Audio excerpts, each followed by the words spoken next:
So then, of course, I'm pissed. So I contact, I do the nice thing and I try to get a hold of my friend.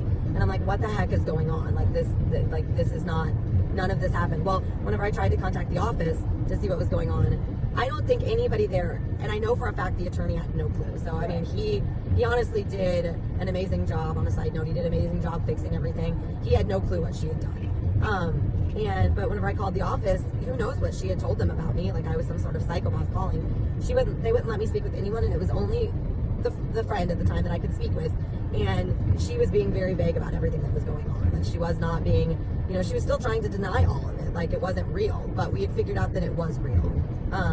So moving forward, my next thing to do was to take everything to Taney County and let them know, show them the documents, because at this point, were they forged documents? I guess there's no forged signatures, but they're false documents. So mom knows someone at the courthouse. I know someone as well. So I felt comfortable going up there and showing them the documents to say, hey, this person did this, and this is the situation, and my daughter is supposed to be legally adopted by my husband, and it did not happen, all based off of the fact that she just completely lied.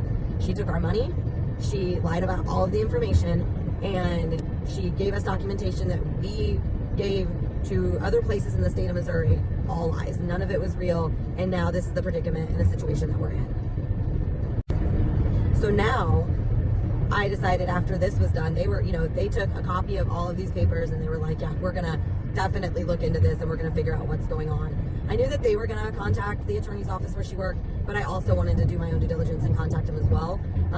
And like I said, keep in mind, he had no clue what was going on, I promise you that. And he was completely and extremely helpful on making sure that the situation was fixed. So in the meantime of all this going on, he went ahead and pushed through everything for the adoption process. There were some hiccups along the way. That'll be for another story for another day. But eventually everything did go through. But I had to go through this friend again to get everything done, because that was what the attorney was, while everything was being investigated, he still had her handling and taking care of it. But it was all, he was watching over it. So there was a few mess ups, one of which there was a court date that she told me that my daughter didn't have to be there given the circumstances, and she very much, matter of fact, did have to be there. So everything was supposed to be completed in that November, and because of the stupidity of this person, and it is stupidity, absolutely ridiculous, it didn't end up going through. So we ended up waiting until December, and finally in December of 2022, my daughter was finally legally adopted. Something that we were told that happened back in 2020, I believe, 2021. So that is where the plot actually thickens. So I'm going to throw it back a little bit.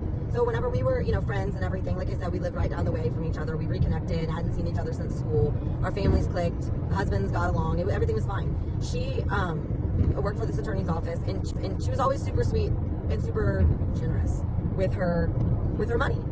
And my family hosted a 4th of July party for multiple years in a row, and we always asked people to, bring fireworks to contribute, and multiple years in a row she contributed thousands of dollars each year to the fireworks. I mean, money just, spending it like it didn't even matter. Of course, to me it didn't matter, because it's not my finances, it's not my money, it's not anything that I need to worry about. But, you kind of start to notice that, she is spending a lot. I had a cleaning business, and she had hired me to clean their home for them. I would go over on Tuesdays. So every Tuesday whenever I would show up, I would notice on their kitchen table just bags and boxes of new items and things that she had purchased. We're talking designer purses, designer shoes. I remember one day there were 3 new pairs of Doc Marten shoes, boots. Those are pretty expensive. And so they were there, but clothes, all sorts of things. I mean, they would just, Father's Day one year, I'm pretty sure they invited everybody over, and everybody got a tomahawk steak. I mean, just spending money. But again, not my business. But, you do start to kind of notice.